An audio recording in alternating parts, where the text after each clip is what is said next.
Hi, this is the REALME C53 and I'll show you how to change screen recorder sound settings on this device.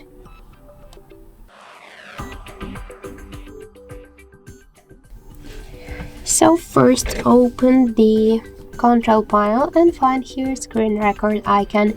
Hold it for a while and before starting your screen recording you'll see here record audio switcher. Now this switcher is turned off, so this means that you'll record the mute videos. Just you could turn it on and to use device audio. Also you could use the microphone and to use audio, the device audio, the medias and the microphone together. And after that you could start your screen recording.